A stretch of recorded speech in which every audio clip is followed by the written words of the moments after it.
You are listening to Nerd Best Friends, a podcast that covers the nerdy conversations you're already having, or wish you could. It's the nerdiest thing you'll do this week.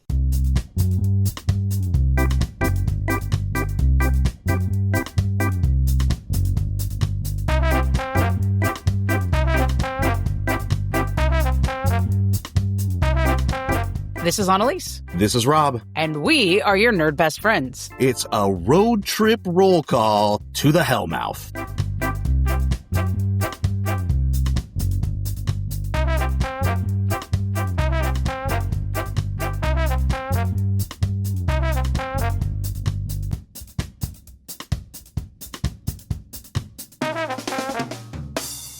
For all of our new friends that joined us after visiting the Hellmouth, find us wherever you get your podcasts and make sure you give us one of those sweet 5-star ratings. You can also find us on social media at NerdBestFriends or email us podcast@nerdbestfriends.com. This was the perfect episode to mash together my favorite and your favorite, Buffy and D&D. And there was no better place to do it than Hellmouth itself, Torrance, California at Torrance High School, with a bunch of our fellow Buffy nerds and D&D nerds at HellmouthCon 2025. Yes, it was. Torrance High School is great. It's beautiful. It's iconic. It looks exactly like you think it looks, at least in those places where it still looks like that, if that makes any sense. Everybody we met was cool and nice, and we did our first live show. We did our panel. We live show. Did it. Yes, and it went really well, and we got there early, we set up all of our sound, we did everything, and then went through this live show with, I would say, maybe about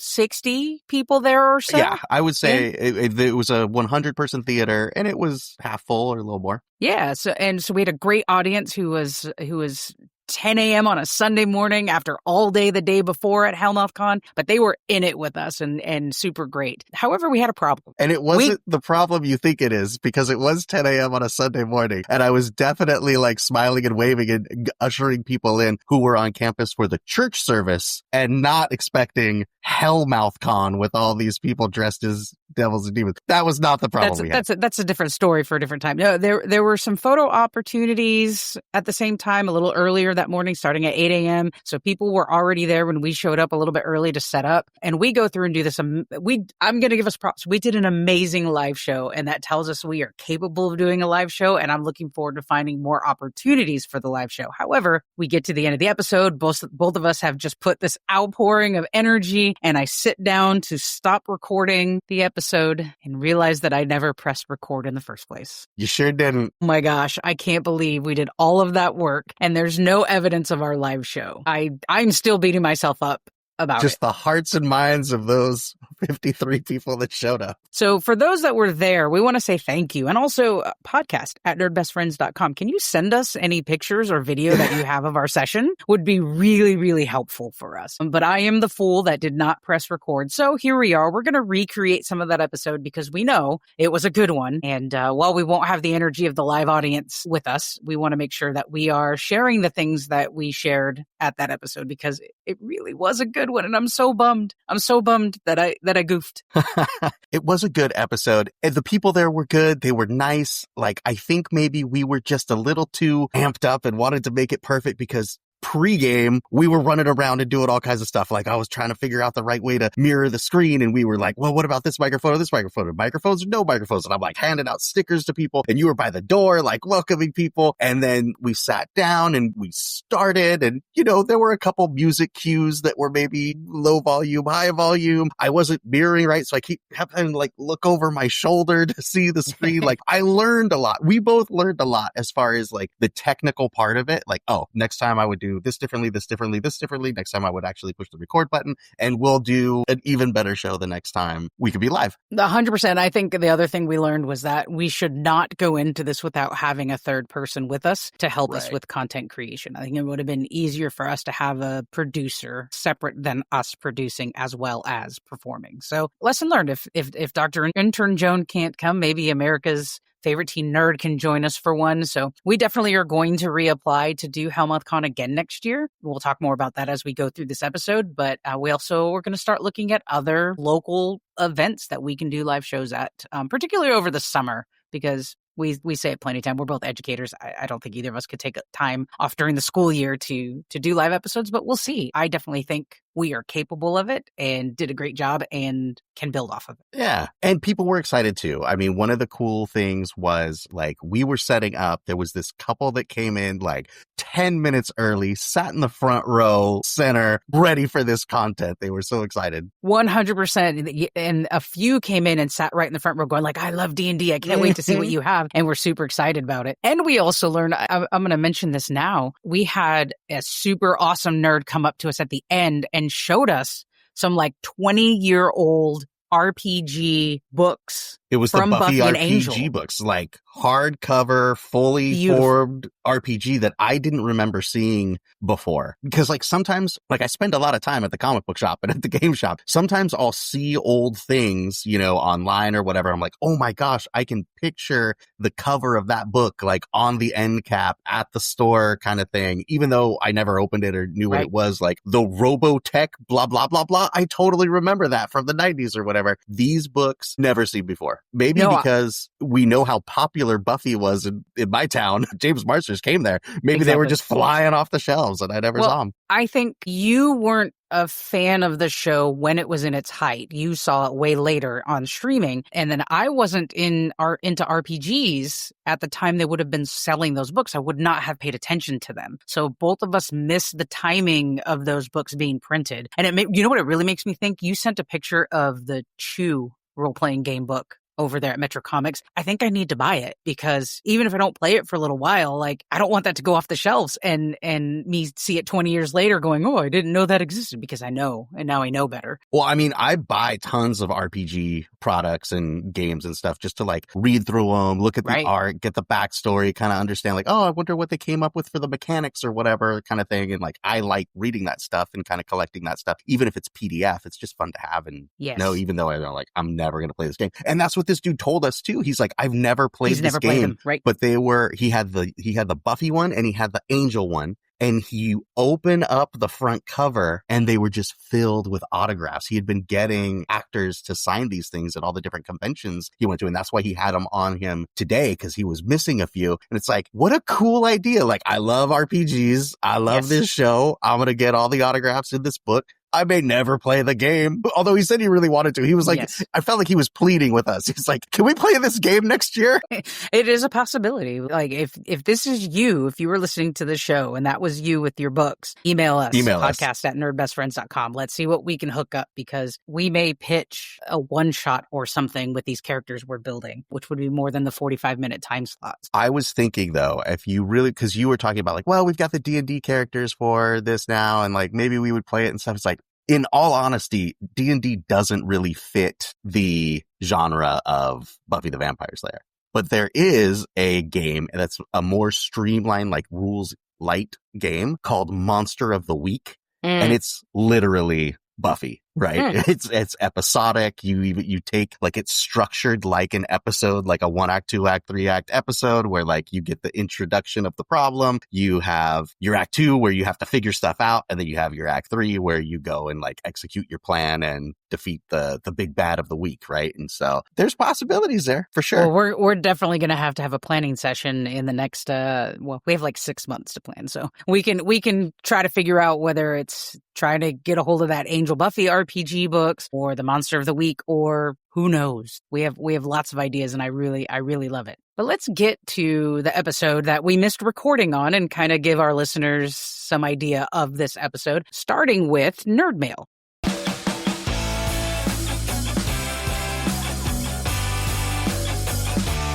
Nerd Mail.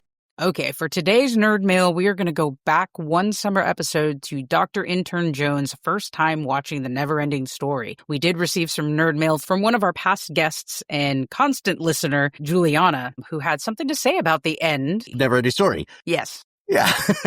Yeah. Listener Juliana wrote in specifically about this part where we were going back and forth about Bastian shouting his mother's name at the end of the movie, where you guys were like frustrated that I can't make it out. And when you look at the thing, it just says inaudible on the subtitles and all this kind of stuff. And my argument was, I like that I felt like that was a purposeful choice so that it, like, for the kids watching, like, it could have been anything. It could have been your mom's name. It could have been your name. It could have been whatever. Yeah. And Juliana wrote it and she said, these kids have it so easy today. They can pause, turn on closed captioning. They can rewind. It's not fair. They're too spoiled. I still don't know that lady's name.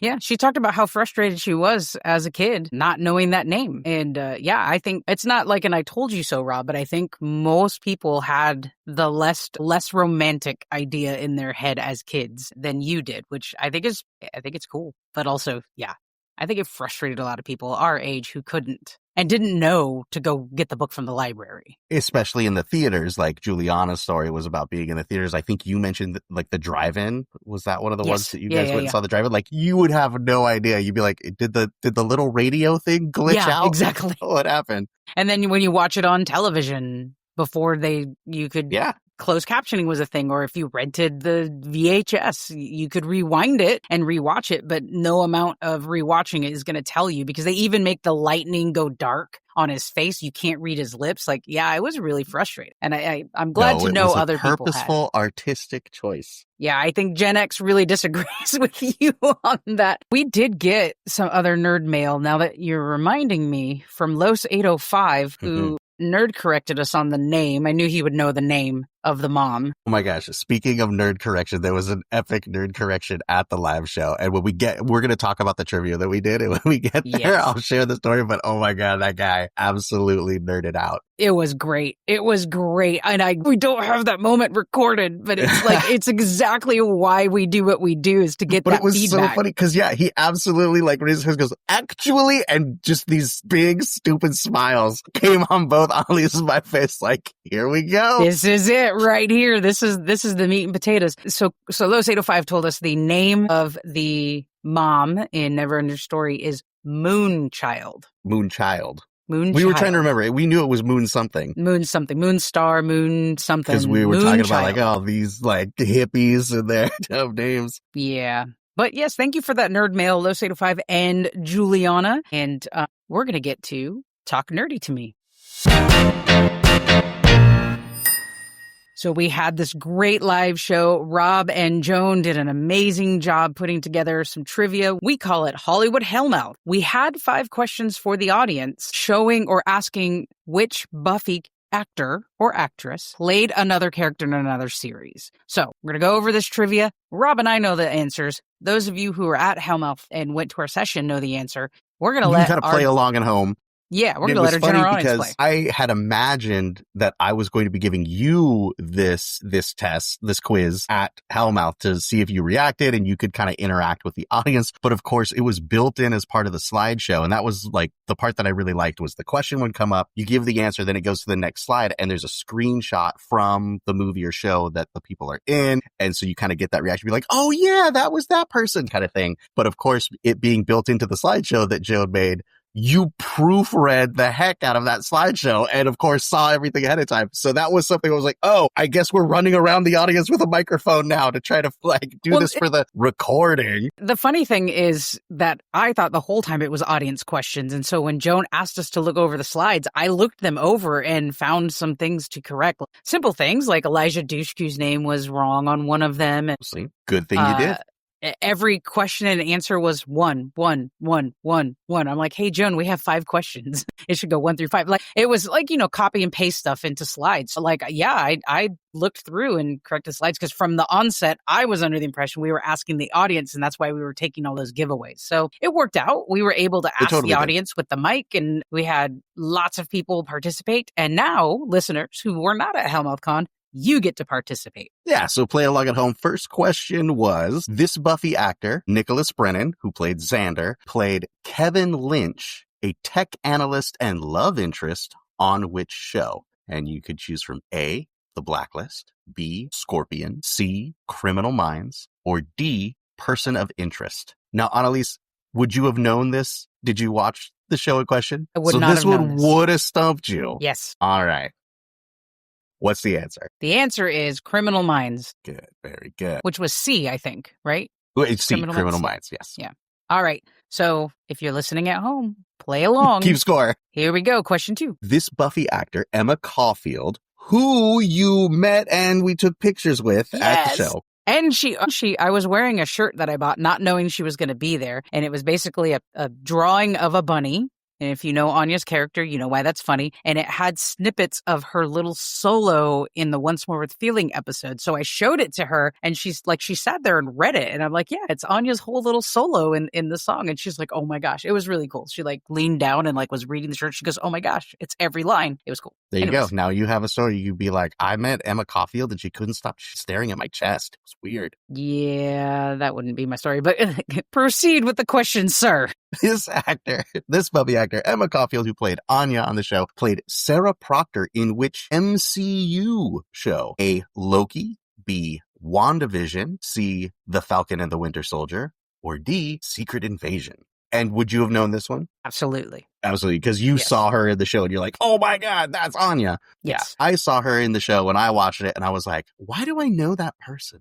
What is she And I texted you and said, hey, it's Anya. And you're like, yeah, that's who it is. And I'll often have IMDb open when I'm watching things, especially like the Marvel shows or whatever, because there's all kinds of people coming in from everywhere.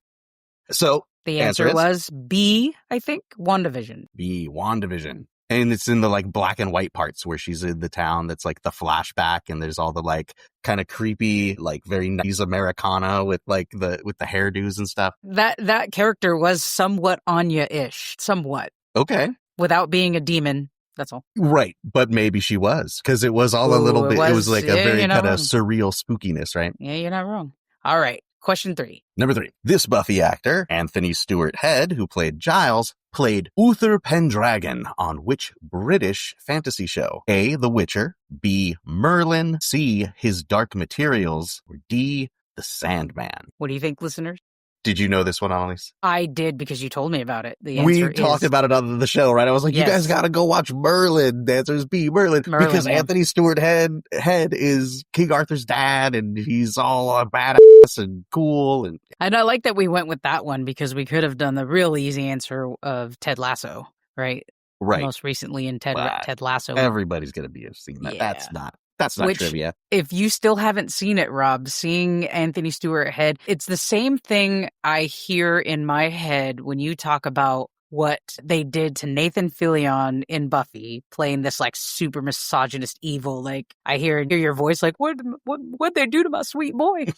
You would have that same feeling about Anthony Stewart Head in Ted Lasso. It's so popular. I've seen so many clips of that show online. I've definitely seen Anthony Stewart Head saying bad words and bullying Ted Lasso at the dart competition and things like that. That is pin needle point of that character. You'd get a trip out of it. But yes, the answer to that one was Merlin. And we move on to the next. Yeah, next, number 4. This Buffy actor, Eliza Dushku, who played Faith, voiced Selena Kyle, or Catwoman, in which DC animated work? I like how I specifically said... Change the end of that one. Did I? No, I haven't, because I'm reading off my original document. Did it say series on the... Because I'm not looking at the slideshow. Oh, you're not looking at the slides. It said series on the slides. So that's where we got... Because on my original document, I had originally changed it because I knew we were going to get well actually. And we did. Choices are A, Batman the Animated Series, B, Batman Beyond, C, Young Justice, or D, Batman Year One. Do you know the answer, audience? For the record, I would not have known this. We went through every answer by these poor guys in the audience because they're like, was it Batman Beyond? Because you could tell the guy was like, that's probably what I haven't seen a lot. And then another guy's like, I don't remember Catwoman being in Young Justice, but maybe she was in an episode. I'll guess Young Justice. And I was like, no, that's not it either. And so I was like, it was in Batman Year One. And this dude's hand shoots up in the audience. And I was like, I knew he was going to say it. And he goes, actually, Batman Year One was an animated movie, not a series. And I was like, I know, I cheated. He got us, and it was awesome. And he got extra swag prizes for his nerd correction live on the show. It was great. It was like, I had in my head, I was like, when that happens, I was going to like make some joke about like the sexiest Catwoman's ever been. And like, if you haven't seen this, Elijah Dushku plays this Catwoman that is like buck naked and a stripper and like all this kind of like wild stuff. But I didn't get to say any of that because this dude just absolutely destroyed me in front of our entire live audience. Yeah, he might have saved us because it's kind of awkward to talk about an animated character that way. Says IMO, yes. So the answer was D, right? The answer was D, Yeah. Batman Year One, which Yeah. I had The watched movie. the movie. And I was like, because DC puts a lot of these animated movies out, but I had read Year One and I saw the movie was there. I was like, nah, I've already read it. And then it was like, with Elijah Dushku. And I was like, oh, I'll watch that. Right on. So, okay, we're on the last question. Last one, Are you number keeping 5. score, nerds? This Buffy the Vampire Slayer actor served as the host of Penn and Teller Fool Us for multiple seasons. Who was it? A. Charisma Carpenter, B. Allison Hannigan, C. Elijah Dushku, or D. Michelle Trachtenberg? Don't cheat, listeners. Don't Google it. Don't IMDb it.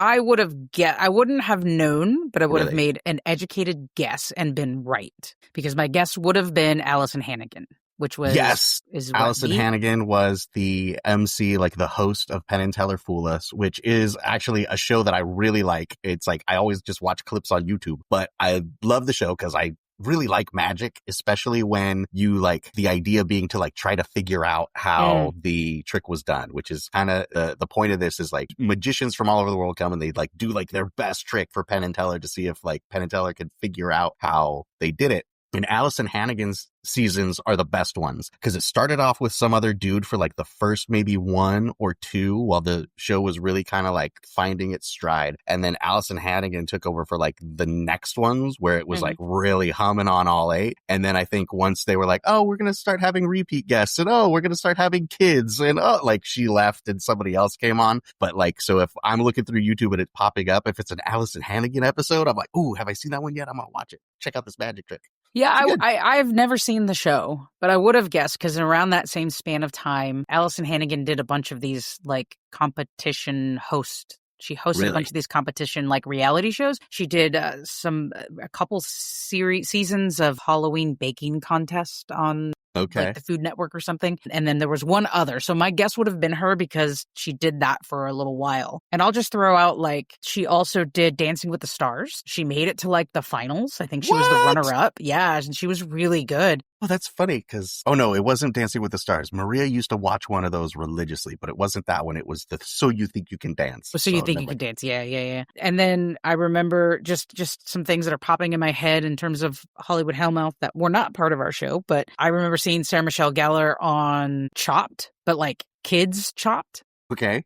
It was really cool where she was a judge. Yeah.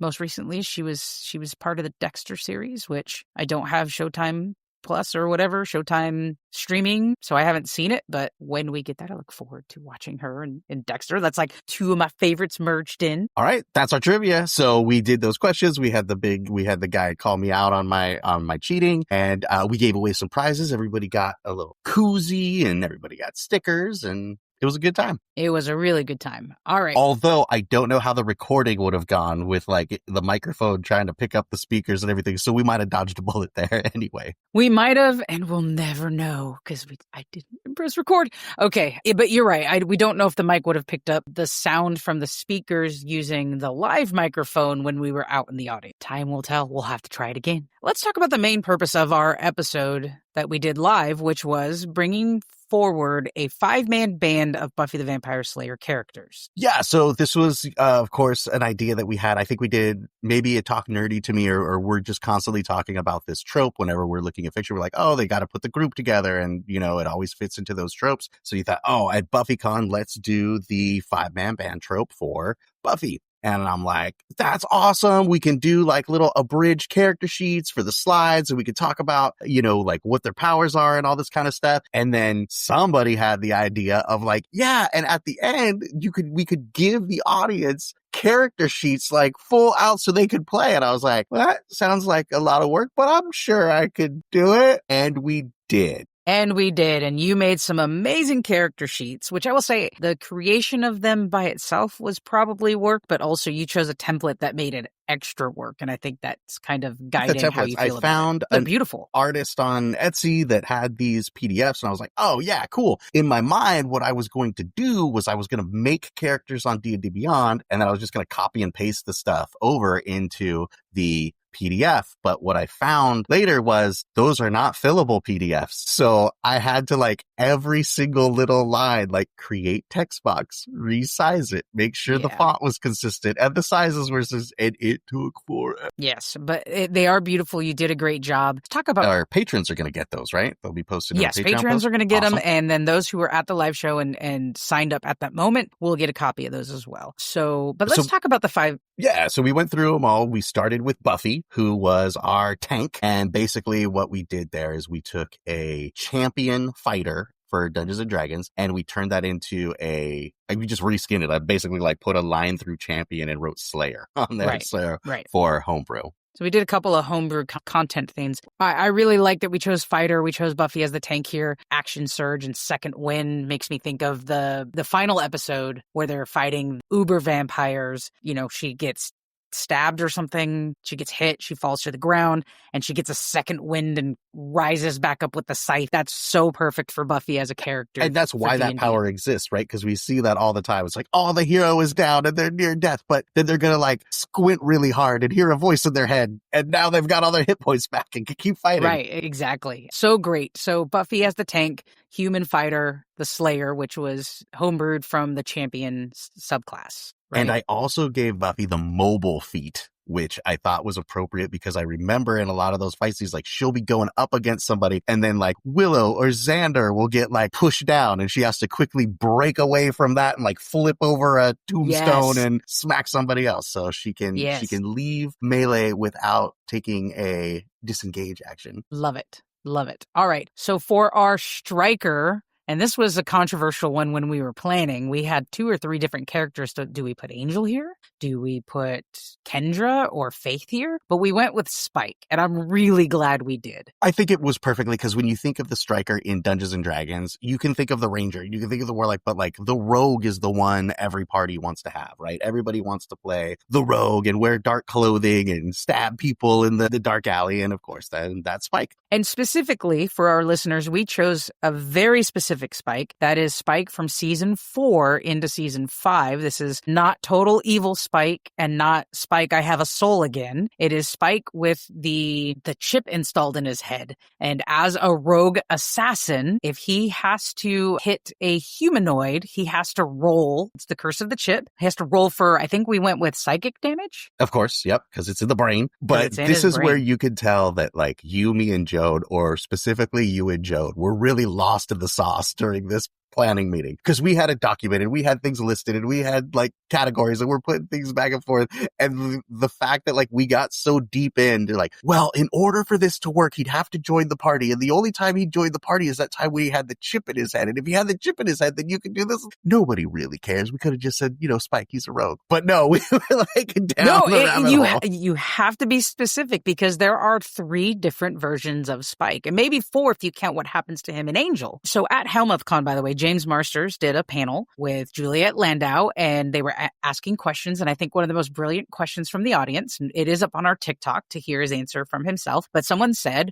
what would Spike be doing today in 2025? And his answer is brilliant. Like, Spike is probably a demon hunter of some sort because that's a choice he's making. So we really, for this striker, we went very character specific, which is what we love about Buffy in the first place. It can't be evil Spike because evil Spike would be a monster. Spike from season 2 would be a monster and not part of the D&D party. You're such a nerd. Yeah, I know. That's why we have a podcast called Nerd Best Friends. All right. So then for our healer, I think this one was an obvious choice for the person who's supporter of the tank. Who supports Buffy the most? It's Giles. I really liked this one because there was the idea of not only is Giles like the support class, but the way that it works is when they need to go back and rest, when they get defeated, right? It's Act 2. So they got beat up or the bad thing happened in Act 1 and they have to go regroup. They have to heal. They need advice, whatever. They come to the library. And so it's almost like the library has as much power as the character, right? Because the character is not out in the field. They have to come back to this space with this person to get that healing and that support. And we chose the Sage subclass. Correct me if I'm wrong, but that Sage subclass also allows for Giles's background story to be part of his build in that subclass. Right. So we wanted to make sure that we chose the knowledge domain subclass for cleric. We gave him the sage feat because he's book learned, right? This is another one of those places where D&D isn't a perfect fit for everything. Dungeons and Dragons, all of your healing magic and support magic like that a cleric would have comes from like a divine source, right? Like the gods of the pantheon of the D&D universe or whatever. But that's not the Buffy-verse reasoning for it, right? He is book learned. All magic comes from these ancient tones and these books and these otherworldly powers and that kind of thing. So we had to make sure that we flavored it that way, right? He can't heal because he's like right with Jesus.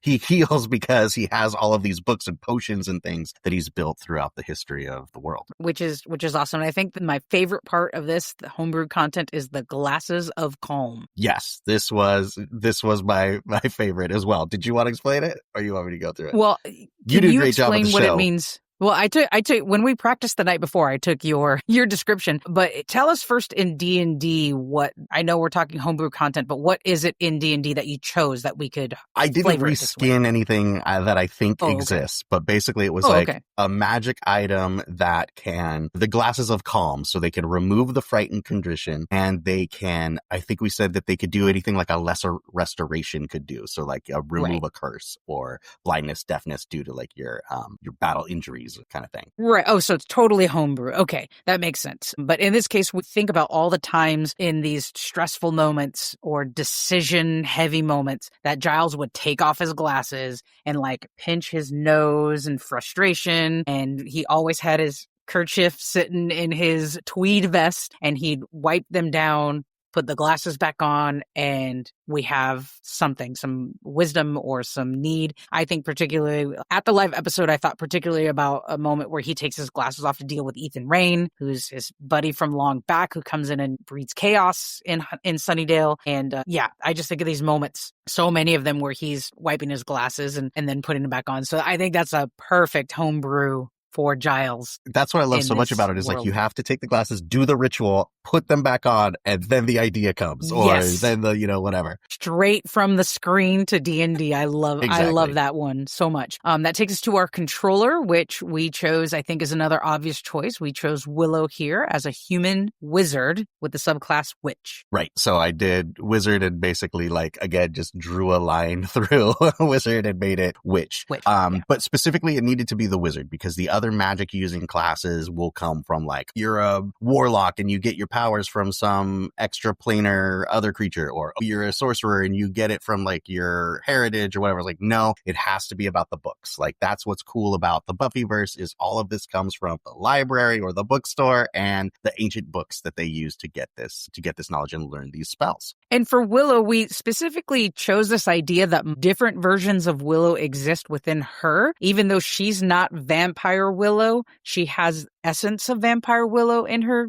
You know, Vampire Willow exists on a different multiverse place. And the fact that she also becomes Dark Willow means that dark magic is within her as well. So some of the homebrew content here is, I think it's a spell called Bored Now, which comes from Vampire Willow. Right. And so that's, of course, one of the things that I remember most about the Willow character is bored now, and then something terrible happens, right? So I had to put that in, and basically what we did to make Willow like stand above the like your regular wizard or whatever is like the frustrating thing about being a wizard is you can only cast one spell per turn, but not Willow. Willow's so above it all that she has her bored now power with once per long rest. She could cast 2 leveled spells in a single turn. Bam, bam. We also have the Dark Magic Surge, which again, that's the Dark Magic, Dark Willow coming out. And now is that a total homebrew or is that an actual D&D? No, I think that's homebrew as well. That was just the idea of her, like her eyes turning black and her like,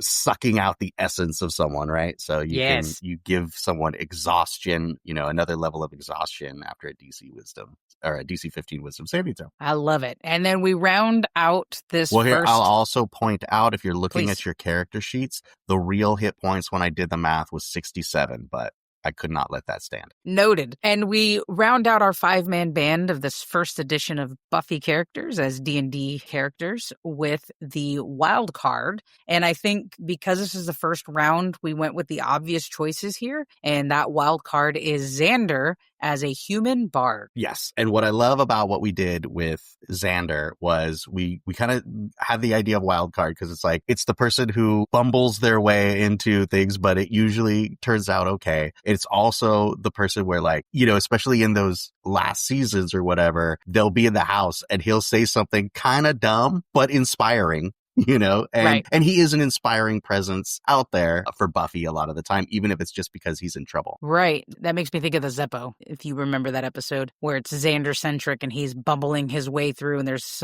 apparently some apocalypse happening, but he's trying to figure out these dead guys who are trying to raise their buddies. It's a good episode. It's very Xander, very bardish. The other thing I like about what we did with Xander was we lowered his level. Everybody else is kind of level 9, level 10 for Giles, I think, because he's a little older, but he's just like level 6 because he's not really good at anything, but he's kind of good at everything, which is why the bard ability of jack of all trades really fit. He's just like, he's not a specialist, but he can get by. He could do everything pretty good, right? Mile wide, inch deep kind of thing. And especially, you know, getting into construction, and they make a joke sometime in the final season about how many times he's replaced the front window pane that keeps getting broken at Buffy's house. So definitely jack of all trades is a perfect call for Xander. And that's his weapons too. And his weapons, he's got a wooden stake and he's got a hammer. And when I say hammer, I mean like a carpenter's hammer. Like a hammer. It's so good. And so that rounds up our 5-man band that we shared at HellmouthCon. We also showed a slide with a list of all the other characters we could go with. We talked a little bit about some future plans for HellmouthCon, which we did at the beginning of this episode. But we could do some monster blocks with like Drusilla and the Master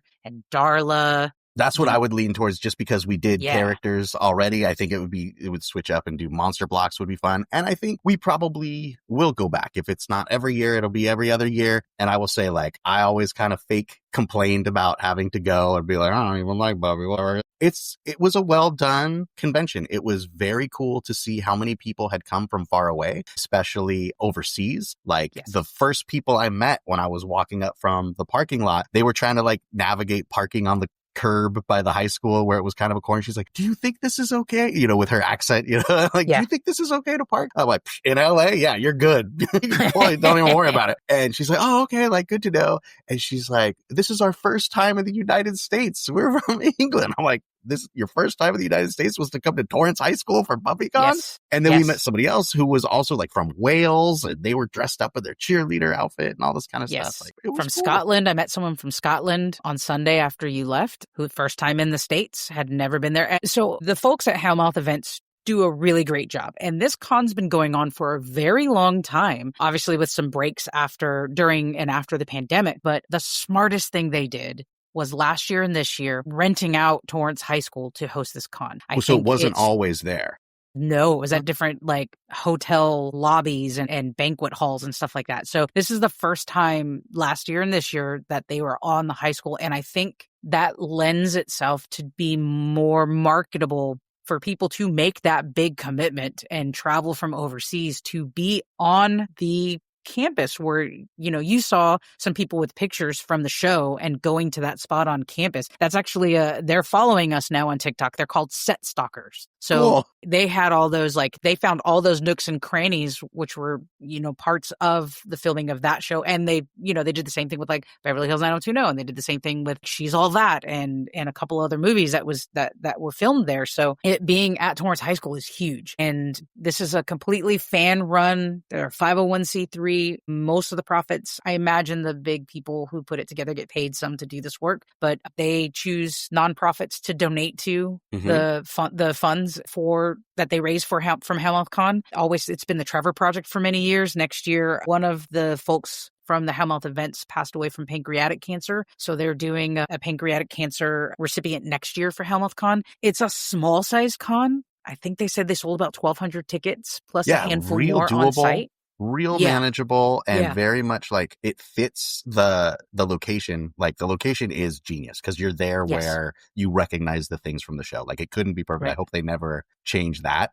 But also Agreed. the size, because of whatever size like limitations they have, the vendor hall is in a gym. So whatever the Yes. capacity of that gym is, that's how many people can show up to this Right. con if they keep it there, Right. which I hope they do. So it's very manageable and small. They made some announcements at the end at their closing ceremony. They're doing some leveled ticket packages next year with a VIP ticket package. I think they're anticipating that it's going to grow a little bit more, but I don't see this con being more than like 1,500 people ever because I don't think the school could host more. But they did a great job. The difference between last year and this year is huge. And the only thing I can think about is the fact that the reboot with Sarah Michelle Gellar that's been publicized now for about six to 7 months has breathed new life into this con. And also, I've been seeing the actors pop up at more and more fan events. There was a huge one in Florida where most of the Buffy cast was there, except for Willow, Giles, Xander, and Buffy. Nearly everyone else was there. So they have to hold back till contracts are in place, but they're talking about some big time people that are going to be at the next one next year. So they do a great job. This was a great job. It was so fun to do this live show with you, Rob, and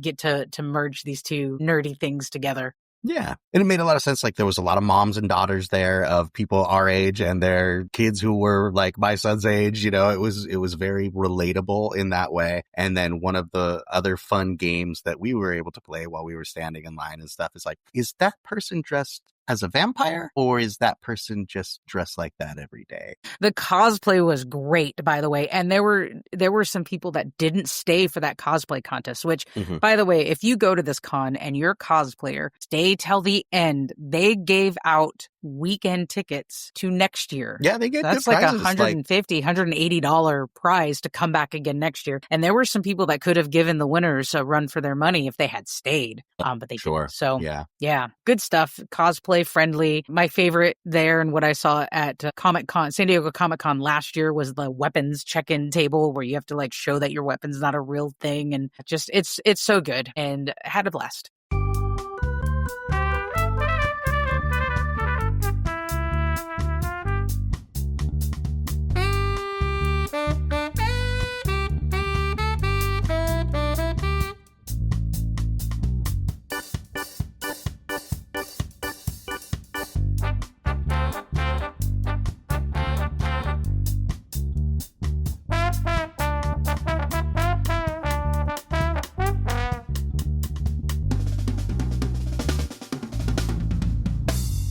I know you had a nerdiest thing. I had a nerdiest thing at HellmouthCon in the live episode, but let's go with what's the nerdiest thing you did this week? So the nerdiest thing I did this week, and it's kind of still going on, is this summer we're going to play the Great Goblin Angle Bargle. We've been talking about it forever. Everybody's been making their little goblin armies, and we're going to have to come together.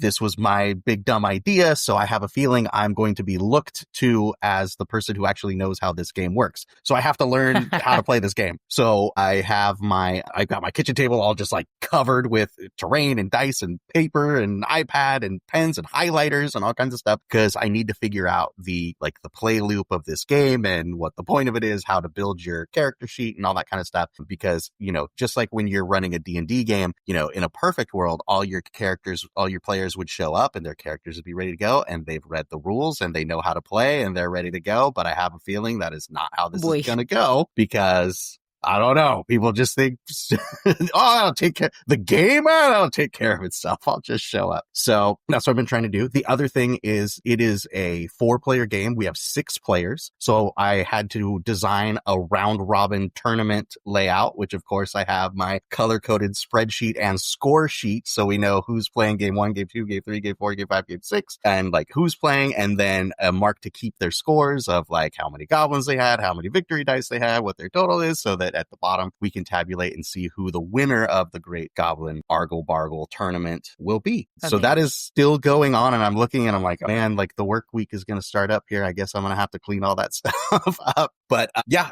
I'm good. I mean, it's been really cool. I laid out all the rules. I've been highlighting things. I've been going back and forth. I put it in Notebook LM, and now there's a Goblin Angle Bargle rules podcast that I can send you guys if you want to listen to that on your drive in to try to know how to play. So yeah, definitely nerded out because this is happening in a few weeks. We gotta get down. I mean, I guess I could say the nerdiest thing I did this week was paint all my goblins.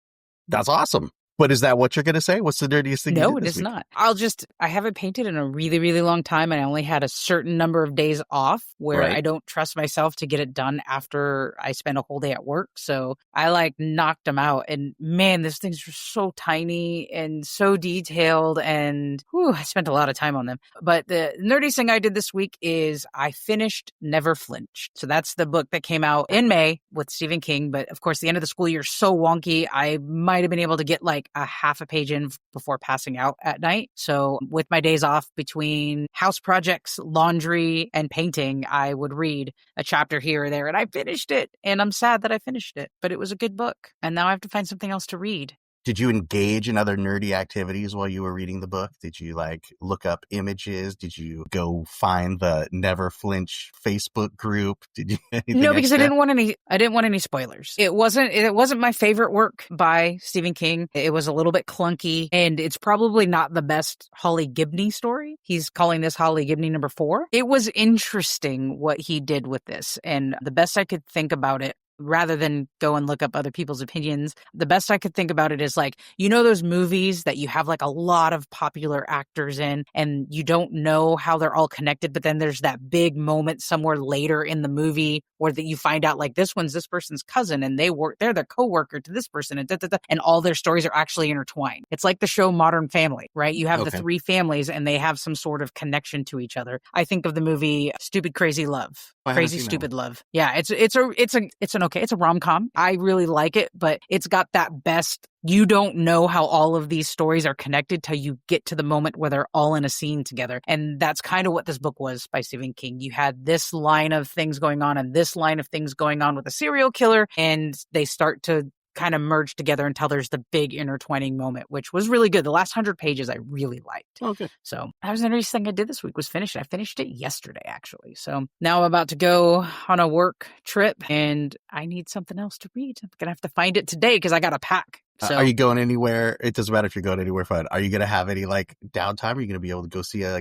local game store or anything while you're there? I have pinged a couple that are nearby, but they have this. It's not even a conference. It's a summit, and it's for new principals, aspiring or new principals. You can't go after X amount of years you've been a principal. Mm-hmm. So this is the last year I can go, and I've wanted to the last couple of years. So they have things even in the evening. But there's one night that it's off night. And so I'm ooh, I can lift somewhere. What's close to where we're staying? I can. Yeah. Yeah. So I might do that. And I also might just sleep because it's you never know how week. The night things are going to go at things like that. If it's they're done at 5 and you're kind of on your own, or sometimes they'll go literally from 8 a.m. to 9 p.m. Yeah, this one, the sessions end at 5 and then you have dinner, and then they always have something after at 6 or at 6:30 starts this evening thing, and they sent their little packet, their little booklet of here's what to expect, here's what's expected of you, and one of them is stay for these events in the evening. This is where you get the most whatever networking and that kind of thing. Yeah. All right. So cool. We'll see how it goes. Well, but I need a book for the flight. Squeeze anything in. Well, yeah. Joan's not here. Are we supposed to do some comic book reading or some book club or something this summer? Well, we already did our book club. Right. That was Chew. Right. Yeah. So what's coming up next? So those who, especially our Patreons who pay attention to our schedule, we had to do a switcheroo of some summer planning episodes because of my mistake in not recording HellmouthCon episode. So now we're going to do some summer nerd games and some trivia in a few weeks from now, which we are hoping to live stream for our Patreon. So be on the lookout for an email. You might be able to join us and watch us try to beat each other in nerd trivia. And then we watch the Superman movie. So we just have to be prepared for that early July. And we talk about that. And then we're actually going to do some content on the Great Argle Bargle. And this time I won't forget to press record. Are we going to record content there at the thing? We have to plan that out. But or we can do a recap like we did today. It's fine. Yeah, we'll figure it out. Live stuff is hard. Turns out, live stuff, you have to, when you're also the talent, you got to juggle a lot. This content creation thing, it's not the walk in the park it looks like on social media. There's a lot going on. People spend a lot of time on it. I've spent a lot of time on it. And it's been great since HellmouthCon. We've more than doubled our followers on TikTok. That's awesome. We more Probably than doubled because we did a bunch of live content and right, worked real hard to get it up. Yeah. And same with Instagram. We're like plus 40 more Great. followers, and it's building. We even got more followers on Facebook, which is our lowest level of follows because I don't know that a whole lot of people use Facebook anymore. But yeah, we're getting some great content out of that live show. And lesson learned: we need a producer with us. We shouldn't produce and be the talent at the same time. All good. Talent in quotations at the same time. Quotations. What are you talking about? All right. So yeah, I mean, and that's like anything in life. The next time you do it, you try to do it a little bit better. But this was a great start, and I'm glad that we got to recap it for everybody. Remember our call to action: hit that subscribe or follow button on your device and spread the word with those sweet 5-star ratings. Connect with us on social media at NerdBestFriends or send an email to podcast@nerdbestfriends.com. Quick shout out to the folks at Hellmouth Events. Thank you for giving us a chance to do this live show. And to those who were there, thank you for being with us on that Sunday morning. We're looking forward to much, much more Buffy related and otherwise, and finding some spaces to do some live shows. And Rob, I know that it was a lot of work to get there, and I know Dr. Intern Joan isn't there, but I'm so thankful for the two of you because that was actually a really awesome experience. You know what? We wouldn't be best friends if we didn't do things together. All right, nerds, follow, subscribe, give us that rating, and we'll see you next time. Bye-bye.